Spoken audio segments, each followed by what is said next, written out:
I'm going to comment on about three things here. First, I'm going to start off with Laura. Her YouTube channel is not yellow for me. She tell about let's see, you find a boyfriend or girlfriend and find out that they snore. I was told by a girlfriend many years ago they snore.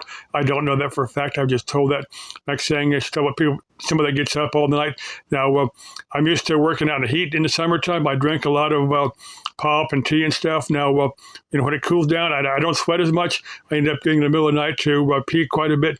I'm up, this time of year, I'm up maybe 3 or 4 times a night to pee.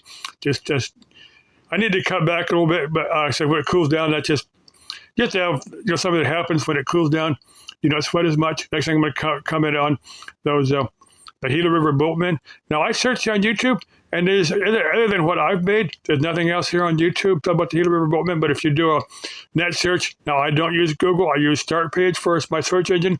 Now, if you use the Startpage, you get maybe 1 or 2 news articles from, I don't know, post maybe in the 70s or something. They just reference all news articles from the 40s when these guys thought they could float their way down the Gila River and either work their way into Mexico and ask for political asylum and probably get sent back home, or float into the Pacific. Personally, I think my chances would be better in Mexico asking for asylum, because I can't see, I don't know how many, there's a couple dozen men that floating around in the Pacific on little pontoon boats. First, I don't think it'll last very long. Out in the open ocean, if there's a bad storm, I think they got to swamp those things. So I don't think it would actually last long enough to, bump into a submarine.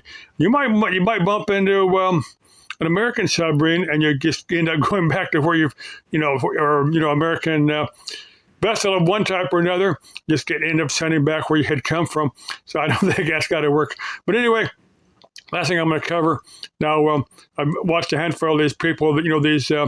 Single female RVers that build out, a van or a RV of one type or another for their own particular use. Now, I've got some ideas on how I might do it.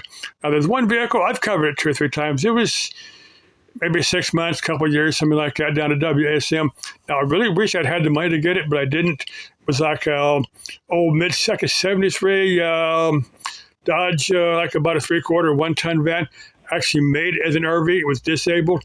I really don't know how much it went for auction, but I wish I'd had the money in my pocket to bid on it. I would have, because it was disabled. I'd have to fix it and then get it through the emissions, but just certain stuff. But it's something I'd really like to have, but it's got to be a while before I get monetized on YouTube and can really justify spending at least a little bit on something like that.